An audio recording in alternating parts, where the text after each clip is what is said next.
인생을 살다 보면 앞이 보이지 않는 막막한 상황에 다다를 때가 있습니다.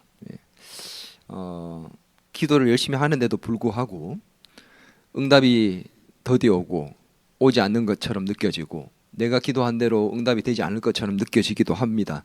그리고 사방을 둘러봐도 아무도 나를 도와줄 손길이 없는 것처럼 느껴지고, 내 실력과 내 능력과 내가 가지고 있는 것으로는 도저히 이것을 해결할 수 없을 것 같이 느껴지기도 하고, 벼랑 끝에 서 있는 것처럼 더 이상 앞길이 없는 것처럼 느껴지는 상황.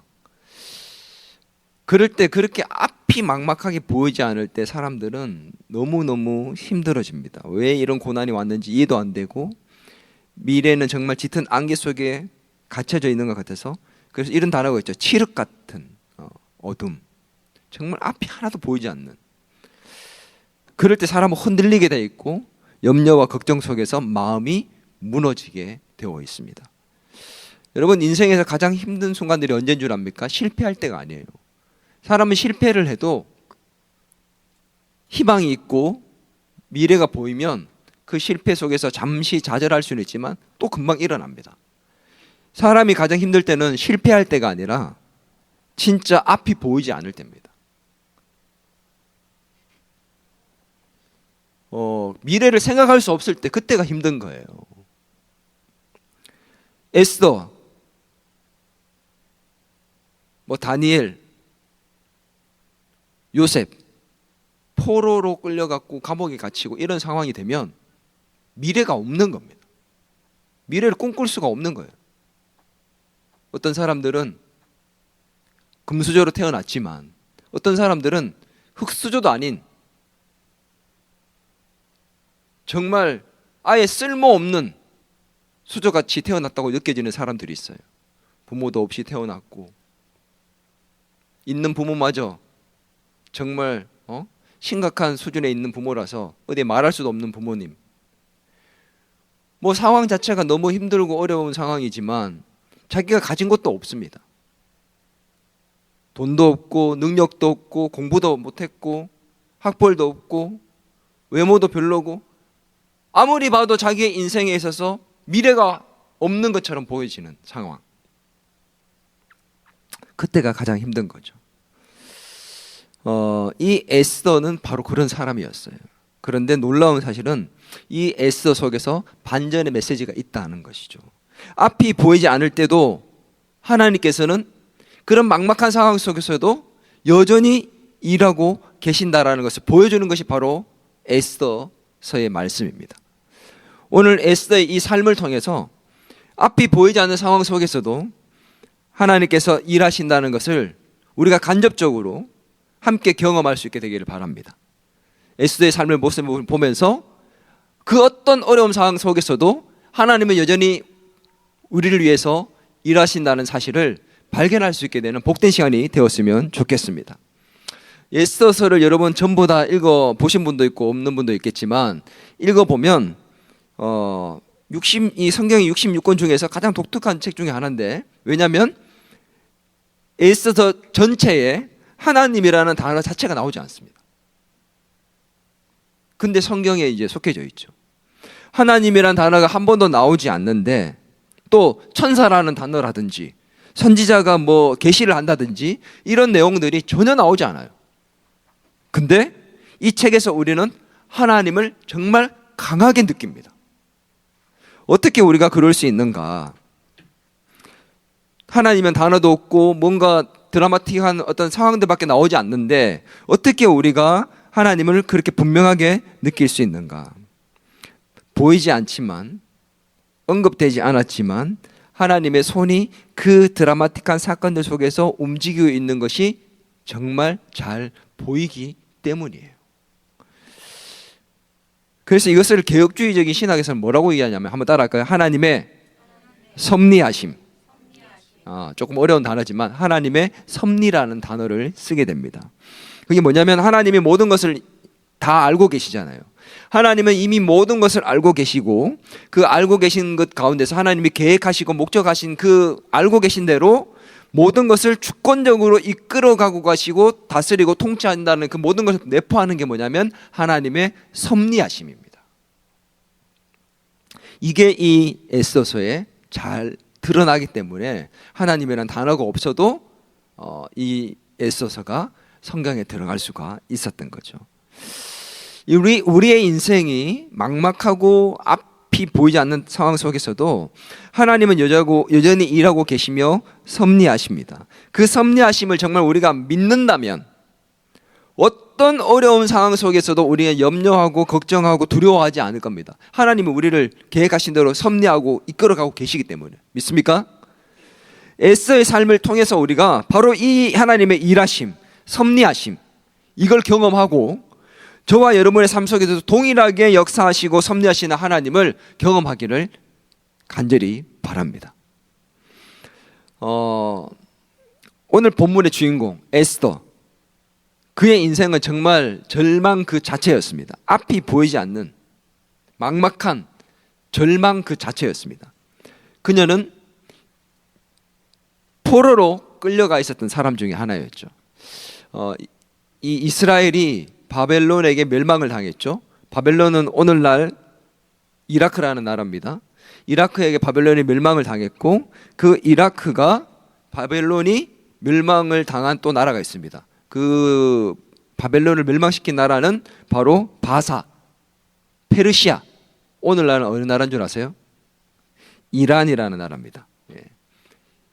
이란 지금 난리 났잖아요, 그죠? 그 페르시아, 지금 난리 난 그 이란, 거기가 바벨론을, 이라크를 멸망시켰어요. 그리고 이스라엘 백성들이 거기에 또 포로로 잡혀 있었던 겁니다. 그래서 페르시아라는 이 이란 이 제국의 그때 당시 최대 강국이었죠. 이스라엘 백성들이 이 포로로 잡혀져 있었고 거기에 바로 이 에스더가 있었던 거죠. 근데 이 에스더는 어떤 사람이요? 고아였습니다. 부모를 잃고 사촌 오빠였던 모르드게의 손에서 자랐던 고아, 백도 없고 출신도 엉망이고 아무것도 가진 게 없는 거예요. 거기에다가 그 나라의 백성도 아닌 이방 여인, 포로로 끌려왔던 이방 여인, 딱 요셉이랑 흡사하잖아요, 그죠? 그런 사람이었던 바로 에스더. 당시의 여자가 어떤 존재인지 여러분 잘 아시죠? 어쩌면 요셉보다 더한 인물입니다. 여러분이 그 당시에 이 에스더의 상황에 처해 있었다면 과연 미래를 꿈꿀 수 있었겠습니까? 여자로 태어났고 고아에다가 포로에다가 이방인에다가 아무것도 없는 그 어린 사람이 미래를 꿈꿀 수 있겠냐고. 나의 미래는 나는 이렇게 살아가고 싶어, 꿈꾸고 싶어. 그럴 수가 없는 절망 그 자체였습니다. 인간적인 관점에서 볼 때는 에스더의 인생은 실패된 인생이었고 절망이라고 부를 수밖에 없는 인생이었습니다. 그래서 에스더는 에스더가 아니라 애절망이었을지 모릅니다. 그냥 농담이었습니다. 에스더는 그냥 그렇게 절망 가운데 살아야 되는 인생이었죠. 그런데 그 절망 가운데 있는 그 삶 속에 그 절망 그 자체였던 그 상황 속에 하나님의 역사는 드라마틱하게 시작되었습니다. 페르시아 제국의 아수르 왕이 180일 동안 그 제국의 영광과 부를 과시합니다. 그러면서 7일 동안 수산 왕궁에서 큰 잔치를 베풀어요. 7일 동안 엄청나게 성대한 잔치를 베푸고 난 다음에 마지막 날 이 아수에로 왕이 이제 거하게 술을 먹고 이제 술이 이제 딱 취해진 어느 상태에서 자기 아내 와스디 왕후가 너무 예뻤나 봐요. 그래서 그 신하들에게 사람들에게 딱 자랑을 하고 싶었고 그래서 이 와스디 왕후를 부릅니다. 왕후를 불러와라. 그때 당시에 와스디 왕후도 여인들만 따로 불러서 잔치를 벌였어요. 그래서 여인들과 남자들이 이제 따로 이렇게 잔치를 벌였는데 왕후를 자랑하고 싶어서 불렀습니다. 왕이 그 이란이라는 그 당시에 최대 강대국의 왕이 불렀으면 당연히 가야 되는데 이 왕후가 어떤 이유인지는 모르지만 이 왕의 명령에 불복합니다. 거절해요. 안 가버렸어요. 그래서 왕이 소위 뚜껑이 열려버려가지고 이 여자가 왕의 말을 듣지 않으면 앞으로 이 나라의 모든 여인들이 남편의 말을 듣지 않을 수 있다라고 신하들이 막 얘기를 하고 꼬독이니까 같이 듣고 소위 빡 돌아가지고 그냥 그 황후를 폐위시켜 버립니다. 그래서 어떻게 보면 술 취한 상황에서 일어난 에피소드처럼 보일 수도 있지만 이 사건은 하나님께서 역사를 이루시는 일에 있어서 시작이 되었습니다. 에스더서 1장 19절 한번 같이 읽어보도록 하겠습니다. 왕이 만일 좋게 여기실진대 와스티가 다시는 왕 앞에 오지 못하게 하는 조서를 내리되 바사와 메대의 법률에 기록하여 변개함이 없게 하고 그 왕후의 자리를 그보다 나은 사람에게 주소서. 왕후를 바꾸기 위해서 폐위시켜버리고 법률까지도 바꿔버리는 하나님의 역사가 시작된 것입니다. 하나님의 섭리하심은 그 한 나라의 대제국의 왕후를 폐위시키는 것부터 시작되었습니다. 인간의 눈에는 그냥 단순한 사고처럼 보일지 몰라도 이것은 사고가 아니라 하나님의 섭리의 시작점이었습니다. 결국은 하나님은 앞이 보이지 않는 절망 가운데 살고 있었던 그 에스더를 왕후로 세우셨어요. 에스더서 2장 17절 같이 한번 읽어보도록 하겠습니다. 왕이 모든 여자보다 에스더를 더 사랑하므로 그가 모든 처녀보다 왕 앞에 더욱 은총을 얻은지라. 왕이 그의 머리에 관을 씌우고 와스디를 대신하여 왕으로 삼은 후에 역사적인 어떤 책에 따르면 이 당시에 왕후를 뽑기 위해서 정말 예쁘고 괜찮은 모든 스펙을 갖춰져 있는 당시에는 귀족들 가까운 왕과 가까운 그 귀족들 중심에 있어서 정말 어떤 그 하이 레벨에 있는 사람들 대상으로 해서 이 선별을 해서 뽑았다고 합니다. 왕후를. 그래서 그런 사람들 중에서 당시 문헌에 의하면 한 400명 정도의 이 후보들을 뽑아서 1년 동안 준비를 시키고 왕 앞에 한 명씩 이렇게 세웠다고 해요. 400대 1의 경쟁률을 뚫었습니다. 우리 400대 1, 500대 1의 경쟁률을 뚫었던 우리 체린이하고 똑같은 것 같아요. 보면 느껴지더라고요. 그래서 이렇게 왕후가 그 많은 사람들 중에서 이 왕의 마음에 딱 들었던 거예요. 여러분, 이게 그냥 우연히 일어난 일일까요? 얘는 자격이 안 돼요. 귀족들 중심에 엄청난 스펙과 학벌을 가지고 있고 금수저의 사람들이 400명이나 뽑혀져 있었습니다. 에스더를 보십시오. 뭐가 있습니까? 왕후를 왜 폐위시켰을까요? 그냥 왕가 일어난 해프닝인가요? 하나님의 역사의 시작이었어요. 결국은 이 초라한 여인, 자격이 되지 않는 여인, 아무도 거들떠 보지도 않았던 여인, 자기조차도 내 인생이 뭐가 있을까? 나는 끝이야. 나는 희망이 없어라고 생각했던 그 여인, 그를 한 제국의 왕으로 세우셨던 사건. 하나님은 보이지 않지만 일하고 계셨고 섭리하셨습니다. 오늘 여러분, 하나님은 모든 상황을 주관하시는 분이십니다. 그 하나님을 신뢰해야 됩니다. 믿습니까? 하나님은 우리가 아무리 절망적인 상황이 있다 할지라도, 내가 아무리 자격이 안 된다 할지라도, 내가 아무리 부족해도, 실력이 없고 가진 것이 없어도 우리를 위해서 보이지 않게 일하고 계시고 얼마든지 상황을 뒤집어 엎어서 우리를 최고의 자리에 놓을 수 있는 분이 바로 하나님인 줄 믿습니다. 여러분, 그 퍼즐 알죠? 퍼즐 맞추는 거. 1000피스짜리 한번 맞춰본 적 있어요? 이거 엄청 힘들거든요. 근데 그 1000피스짜리 대형 퍼즐을 맞출 때 퍼즐 조각 한 조각, 어떨 때는 보면은 그냥 그 조각 자체가 전부 다 검정 색깔이에요. 그래서 혼자 이렇게 뒹굴고 있는 거 보면 이 퍼즐 조각이 불필요한 조각처럼 느껴질 수 있습니다. 이 까만색이 이게 뭐가 어디에 쓰일까라고 버려버리면 전체 큰 그림이 완성되지가 않습니다.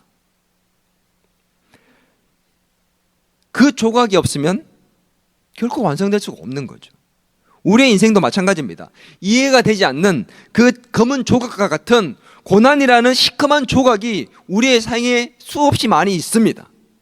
근데 그 조각이 우리의 인생에 완성된 퍼즐을 맞추기 위해서 반드시 있어야 될 필요한 조각이라는 거죠.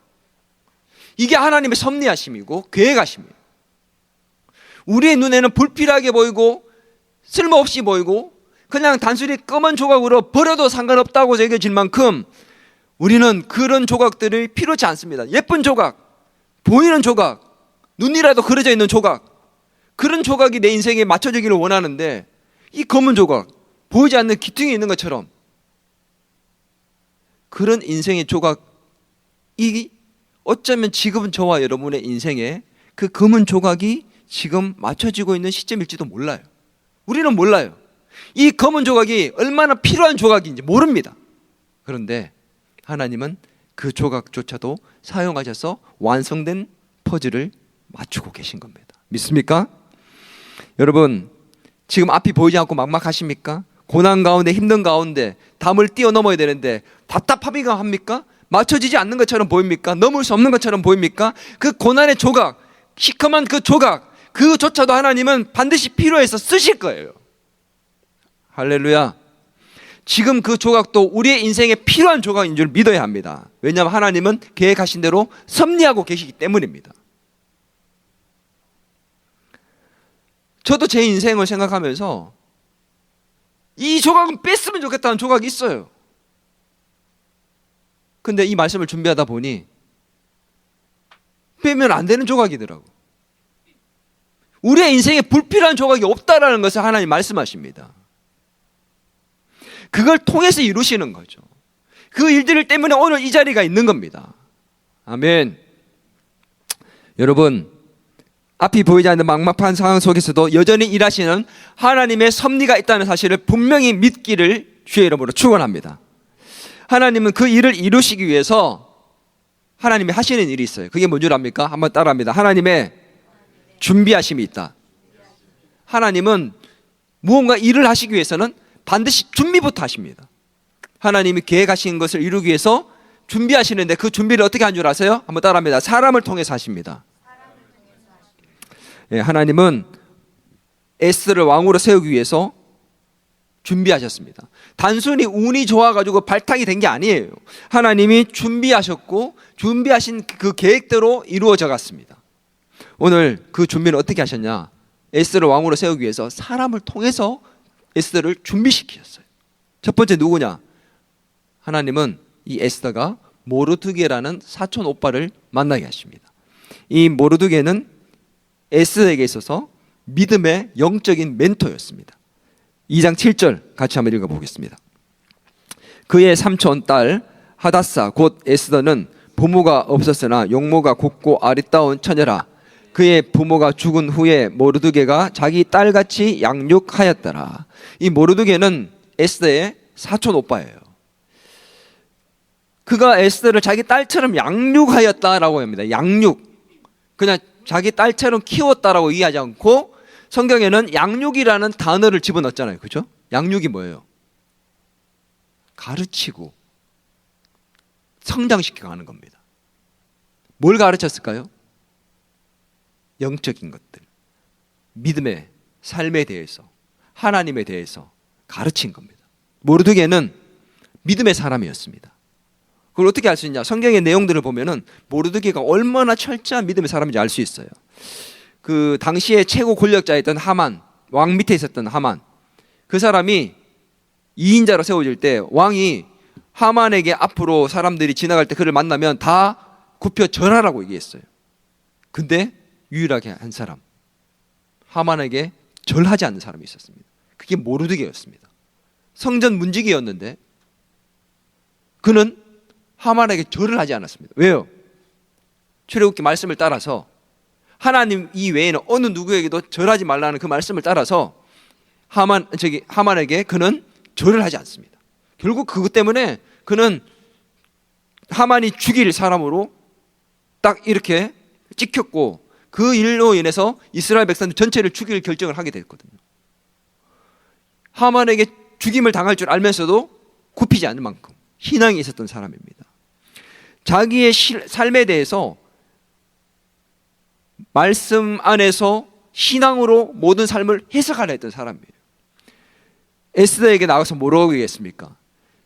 에스더야, 네가 왕후가 된 게 바로 이때를 위함이지 누가 알겠느냐. 바로 지금을 위해서 네가 왕후가 된 거라.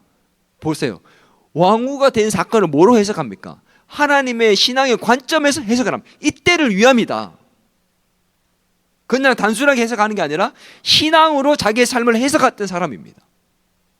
그리고 에스더에게 뭐라고 연설하세요? 네가 만약에 이 일을 행하지 않아도 다른 일을 통해서 하나님은 일을 하실 거다. 성경을 한번 펼쳐봅시다. 4장 14절 성경을 보고 한번 읽어보겠습니다. 시작. 이때에 내가 만일 잠잠하여 말이 없으면 유다인은 다른 데로 말미암아 노임과 구원을 얻으려니와. 뭐라고요? 에스더에게 말하는 거예요. 네가 말하지 않고 잠잠하면 유대인들이 다 죽는 게 아닐 거야. 하나님은 다른 데로 말미암아 노임과 구원을 받게 할 거야. 그 일에 네가 쓰임 받을지 없는지는 네가 결정하는 거야 라고 얘기를 합니다. 구원의 역사, 하나님의 역사, 섭리하심에 대해서 확신이 있었던 사람이에요. 엄청난 믿음의 사람이었습니다. 이것을 에스더에게 가르쳤던 사람, 양육했던 사람이 바로 모르드게입니다. 이런 영적인 멘토를 하나님이 만나게 하셨고 이 영적인 부분들을 준비시켰습니다. 에스더 유명한 말이 뭐예요? 제일 유명한 말이 죽으면 죽으리라. 여러분, 그게 하루아침에 나온 줄 알아요? 자기 인생이 절망해서 왕후가 됐습니다. 근데 왕 앞에 그냥 나가면 죽어요. 왕후도 폐위됐잖아요. 그걸 결단하고 나갈 수 있는 거는 믿음이 없으면 절대 안 되는 거예요. 그 믿음이 어떻게 만들어졌습니까? 이 모르드게가 양육해 간 것입니다. 여러분, 이런 영적인 멘토는 우리 모두에게 너무도 필요합니다. 가끔 어떤 사람이 그렇게 얘기하는 사람이 있어요. 나의 영적인 멘토는 예수님만 있으면 돼. 천만에 만만에 모르는 얘기입니다. 하나님은 우리의 영적인 멘토인 사람을 붙여서 그를 통해서 성장시키고 양육시키십니다. 여러분의 영적 멘토가 누굽니까? 여러분에게는 바로 제가 아니겠습니까? 저를 위해서 그렇게 기도해 주셔야 되고, 제가 바른 진리를 전하고 또 하나님의 말씀을 바르게 해석해야지만 여러분을 바르게 인도할 수가 있는 거죠. 하나님 진짜 기뻐하시는 뜻 가운데, 그리고 여러분의 삶을 모르드게가 해석해 준 것처럼 제가 여러분의 삶 속에 일어나고 있는 일들에 대해서 바른 분별을 가지고 해석해 주고 길을 가이드해 줄 수 있어야 되는 겁니다. 그런 존재가 있다는 사실이 여러분에게 축복인 줄 믿습니다. 여러분, 이런 영적인 멘토를 만났을 뿐만 아닙니다. 이 에스더를 하나님께서 준비시킬 때 사람을 통해서 준비시키시는데 두 번째로 만나게 한 게 누구냐면 헤게라는 사람을 만나게 합니다. 이 헤게라는 사람은 왕후였던 그 와스디를 폐위시키고 난 다음에 새로 왕후를 뽑을 때 가장 최고로 적합한 사람을 책임자로 세웠는데 그게 바로 헤게였습니다. 그러니 어떤 사람이겠습니까? 왕을 제일 잘 아는 사람이에요. 왕이 어떤 여인을 좋아하는지에 대해서 가장 잘 아는 사람, 왕의 마음에 들게 할 수 있는 그 시대의 왕후의 예법과 모든 것을 다 알고 있고 왕이 어떤 사람을 가장 좋아할지를 가장 잘 아는 사람을 바로 세웠는데 그게 헤게였습니다. 근데 이 사람을, 최적화됐던 이 사람을 세우게 됐던 거죠. 이 사람은 어떤 사람이, 오늘날 따지면, 여러분에게 따지면 어떤 사람입니까? 연예인 데뷔시키려고 할 때 트레이닝을 시키는 트레이닝 팀장 같은 사람이에요.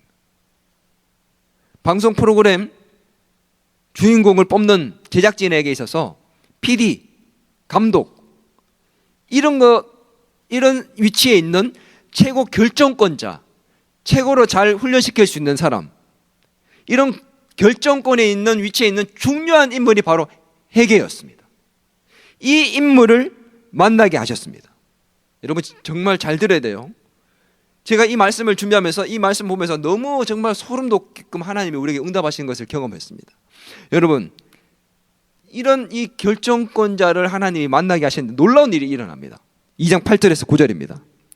집중해서 한번 읽어보겠습니다. 시작. 왕의 조서와 명령이 반포됨에 처녀들이 도성 수산에 많이 모여 400명 헤게의 수하에 나아갈 때에 에스도 왕궁으로 이끌려 가서 궁녀를 주관하는 헤게의 수하에 속하니 만났으죠. 헤게가 이 처녀를 좋게 보고 은혜를 베풀어 몸을 정결하게 할 물품과 일용품을 주며 또 왕궁에서 의뢰 주는 7 궁녀를 주고 에스더와 그 궁녀들을 후궁 아름다운 처소로 옮기더라. 헤게를 만났는데 놀라운 일이 뭐예요? 그 사람이 결정권자, 최고의 결정권자가 그를 어떻게 했다고요? 뭐라고 나옵니까? 헤게가 그 처녀 에스더를 좋게 보고 그 다음에 은혜를 베풀어. 할렐루야. 사회적인 멘토죠. 자기를 양육하고 가르쳐 주는, 사회적으로 다 가르쳐 줄 수 있는, 궁궐에서 왕후가 가져야 될 모든 예법과 왕 앞에 나갈 수 있는 모든 자격들을 갖출 수 있는 예법을 또 모든 훈련을 시키는 그런 중요한 위치이기도 하지만 정말 왕으로 만들 수 있는 최고 결정권자입니다. 이 사람의 눈에 누가 지금 쏙 들어버린 거예요? 에스더가 딱 꽂힌 거예요. 그냥 에스더가 예뻐서 이럴까요? 그 당시에 이쁜 사람이 얼마나 많았겠습니까? 그 400명이 보통 사람들이었겠냐고요. 제일 예쁘고 피지컬, 외모, 학벌 가지고 있는 그런 직업, 그 사람의 뒷배, 배경, 가정 환경 엄청난 애들이 지금 400명이나 모여 있었습니다. 그런데 에스더는 초라하기 짝이 없는 자격을 갖춘 사람이었습니다. 아니 자격이 없었어요. 아예 자격 미달이죠. 없는 게 아니라 부모도 없어, 이방인이야, 이 여자가 학벌도 없어, 아무것도 없습니다. 그런데 그런 여인이 이 최고 결정권자의 눈에 딱 드니까 어떻게 됐어요? 그의 마음에 똑 들었고 그 사람이 뭘 했다고요? 은혜를 베풀었답니다. 여러분, 이 은혜가 여러분에게 있기를 주의 이름으로 축원합니다. 여러분, 이런 경험이 있습니까? 지금 우리 삶에 일어나고 있지 않아요? 저도 그런 경험을 한 적이 있다고 제가 예전에 한번 말씀드렸습니다. 군대 갔는데 훈련병에 이제 생활을 할 때입니다. 제일 군대 생활에서 힘들 때가 훈련병 생활할 때거든요. 너무 무서워요. 완전 세상에 있을 때랑 군대에 들어가면 이제 군인으로 탈바꿈하는 그 시점에 군인으로서의 모든 생각과 삶의 행동들을 갖춰야 되는 그 시점에 조교의 말 한마디는 정말 법보다 위에 있습니다. 얼마나 무서운지 몰라요. 그 빨간 모자 얼마나 무서운지 몰라요. 빨간 모자 쓰고 하지 않습니다, 나옵니다 하면 그냥 벌벌벌 떠는 거예요. 137번 훈련병 딱 걸리는 순간 가슴이 그냥 두근두근 하는 게 사람이 지금 미칠 것 같아요. 그런 조교가 어느 날 갑자기 저를 밤에 부르더라고요. 이제 그걸 다 끝내고 일정을 다 끝내고 잠자기 전에 이제 잠자리에 드는데 조교가 저를 딱 불렀습니다. 몇 번 훈련병 오늘 취침하기 전에 취침 소동하고 나면 너는 나한테로 와라. 딱 부르더라고요. 내 마음이 어땠을까요? 그냥 막 가슴이 얼마나 뛰는지 심장이 밖으로 튀어나올 것 같은 거예요. 왜냐하면 내가 뭘 잘못했지? 왜 난 따로 불려가는 거지? 걱정이 이만저만이 아니었습니다. 두근두근 하면 가운데 찾아갔습니다.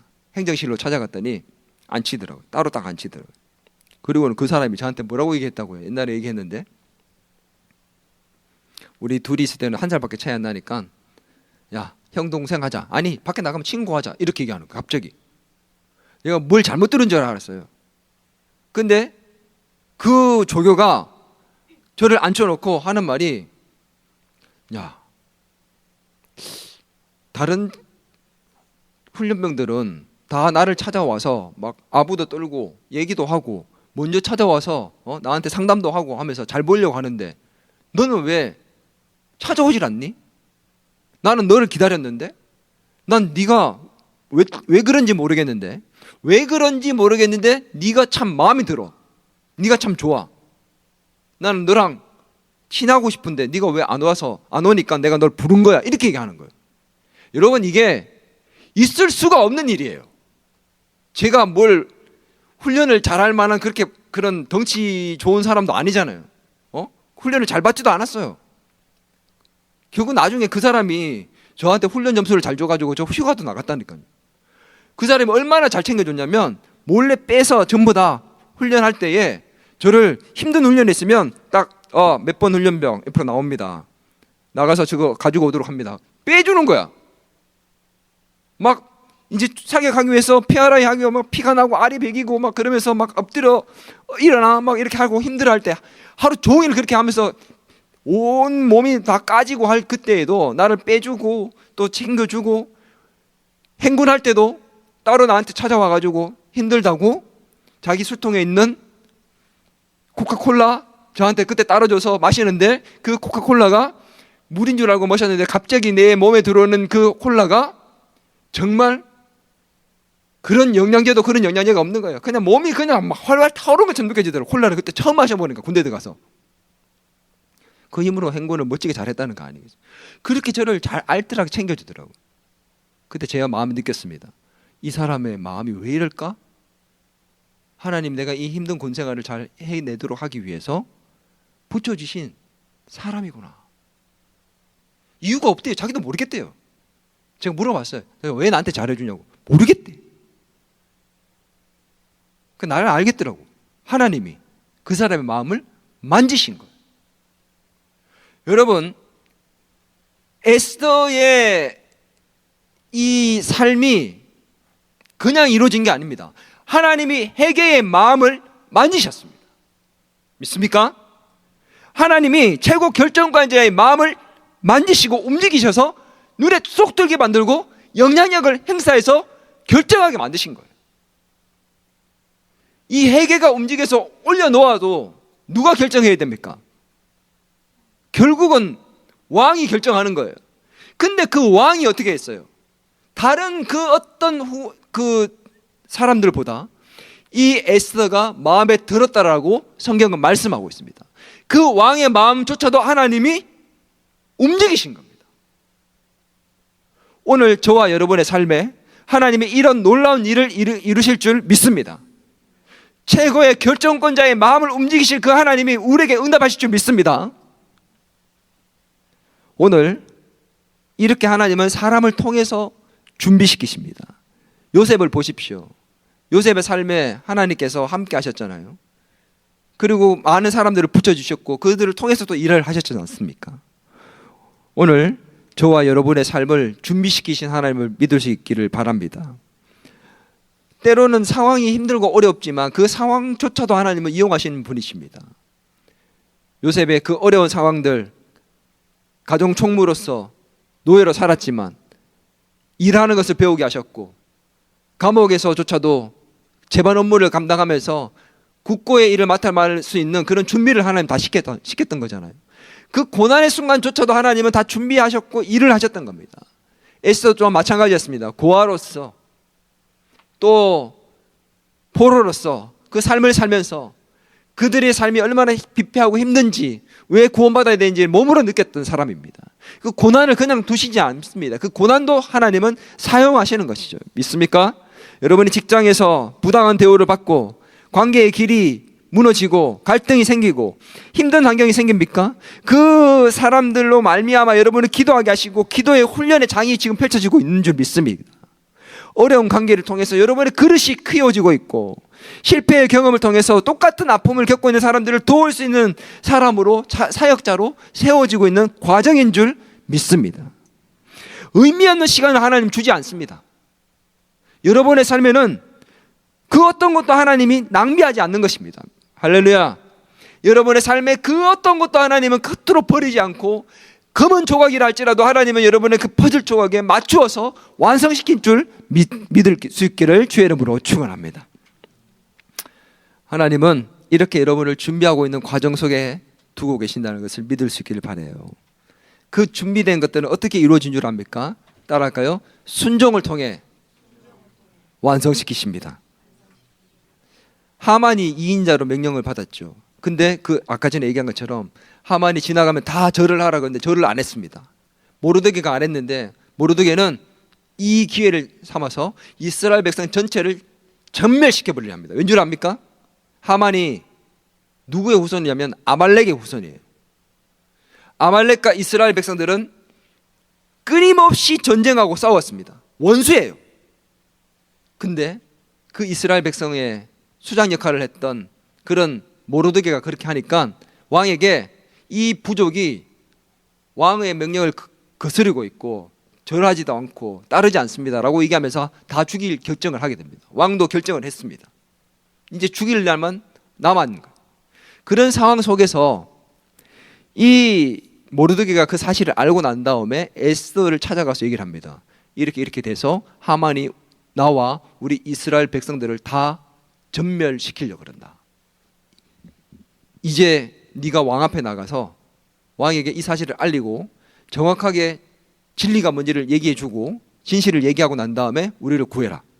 그러면서 뭐라고 얘기합니까? 바로 네가 왕후가 된 게 이때를 위함인 줄 모르겠느냐라고 얘기합니다. 여러분, 여러분이 만약에 왕후였다면, 에스더였다면 맞습니다. 바로 이때를 위한, 저도 알고 있죠. 바로 이거군요. 정말 그럴 수 있었을까요? 아니면 알겠는데 오빠 이 자리를 내가 어떻게 왔는지 알잖아. 어? 왕 앞에 왕이 부르지도 않다가 바로 죽는 거 알잖아. 그게 나라 법이야. 오빠 일단 나도 살아야지. 거절하고 자기의 그 안위를 지킬 수 있습니다. 인생의 위기가 다시 찾아온 거잖아요. 오빠가 자기를 키워주는 아빠 같은 사람이 왕 앞에 나가라는데 나가면 자기 죽을 수 있고 자기가 어떻게 얻은 그 인생의 그 반전이 무너질 수도 있거든요. 근데 이때를 위함인 줄 어찌 알겠냐. 네가 아니라도 하나님은 우리를 구원하실 거다 라고 얘기하는 그 말을 듣고 난 다음에 에스더가 뭐라고 얘기합니까? 그 유명한 말씀입니다. 우리 4장 16절 같이 한번 읽어보도록 하겠습니다. 한 목소리 읽겠습니다. 시작. 당신은 가서 수산에 있는 유다인을 다 모으고 나를 위하여 금식하되 밤낮 3일을 먹지도 말고 마시지도 마소서. 나도 나의 시녀와 더불어 이렇게 금식한 후에 규례를 어기고 왕에게 나아가리니 죽으면 죽으리이다 하니라. 할렐루야. 정말 너무 멋있지 않습니까? 기도를 시키고 자기도 기도한 이후에 제가 왕 앞에 나갈 겁니다. 법을 어겨서라도 내가 죽을 수 있지만 죽으면 죽으리라. 마음에 결단을 하고 순종하고 행동한 겁니다. 그것이 하나님의 퍼즐을 완성시킵니다. 이스라엘 백성들을 구원하는 놀라운 역사를 이루게 됩니다. 여러분, 이 죽음을 각오한 결단과 순종, 이것이 하나님의 섭리하심과 역사를 완성시키는 퍼즐이 되었습니다. 오늘 저와 여러분이 바로 이런 결단과 순종이 필요합니다. 죽으면 죽으리라.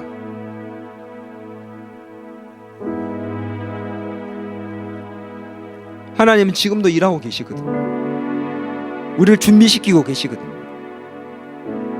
문제는 뭔 줄 압니까? 하나님 능력이 없는 게 문제가 아니에요. 하나님 능력이 있잖아요. 근데 우리가 믿음으로 결단하고 순종하지 않는 것이 문제인 겁니다. 하나님, 왜 저를 안 도와주세요? 왜 우리 가정 안 도와주십니까? 근데 하나님 물으십니다. 너는 가정을 위해, 너는 나를 위해 죽으면 죽으리라는 마음으로 결단하고 순종할 마음이 준비가 되어 있느냐? 너 이거 하나도 못하면서 나에게 이렇게 달라고 할 만한 그 모습을 볼 때 죽으면 죽으리라는 그런 결단의 각오가 되어 있는 믿음이 너에게 있냐라고 물으시는 거죠. 지금 우리의 인생을 보면 이해가 되지 않을 수도 있어요. 앞이 보이지 않고 답답할 수도 있습니다. 여러분 기억해야 됩니다. 하나님은 한순간도 저와 여러분을 향한 계획을 멈춘 적이 없다는 겁니다. 믿습니까? 에스더는 당시에 몰랐어요. 자기가 왜 고아로 살아야 했는지, 왜 이렇게 답답한 상황이 있는지, 왜 포로로 살고 낯선 궁으로 이렇게 끌려가서 살아야 되는지. 그러나 시간이 지난 이후에 그녀는 알게 되었습니다. 깨닫게 됩니다. 이 모든 눈물과 기다림과 고통의 시간들이 내 민족을 구원하기 위한 하나님의 계획이었구나. 오늘 여러분의 눈물과 기다림은 헛된 것이 없는 줄 믿습니다. 오늘의 고난과 눈물과 답답함들이 결국 하나님의 일을 위한 계획의 일부인 줄을 여러분 믿을 수 있기를 바랍니다. 오늘 하나님이 여러분에게 묻고 있습니다. 고난의 퍼즐을 잘 맞추고 있니? 나를 위해서 쓰임받을 준비된 사람이 되겠니? 죽으면 죽으리라는 그 결단과 순종을 할 수 있겠니? 그 에스더의 삶을 주관하신 하나님이 저와 여러분의 삶을 지금도 동일하게 주관하고 있는 줄 믿습니다. 이제 우리에게 필요한 것은 준비하신 그 하나님 앞에서 죽으면 죽으리라는 결단과 순종으로 하나님 앞에 예배하고 하나님의 말씀 앞에 나아가고 기도 앞에 나아가면서 그렇게 하루하루 살아간다면 하나님께서도 우리의 삶의 그 섭리하심들을 완성된 초각으로 이루실 줄 믿습니다. 오늘 에스더를 어느 누구도 고아라 살았던 여인, 포로로 끌려갔던 이방인, 초라한 여인으로 기억하는 사람이 없습니다. 앞이 보이지 않는 막막한 상황 가운데서도 하나님의 일을 위하여 크게 쓰임받았던 위대한 왕으로 다 기억하고 있습니다. 왜요? 죽으면 죽으리라는 그 결단과 순종으로 살아냈기 때문입니다. 지금도 우리를 위해서 일하고 계시는 그 하나님, 보이지 않지만 그분을 믿고 우리 또한 이러한 죽으면 죽으리라는 결단과 순종으로 나아가 완성된 퍼즐을 맞출 수 있는 저와 여러분의 인생이 되기를 주의 이름으로 축원합니다.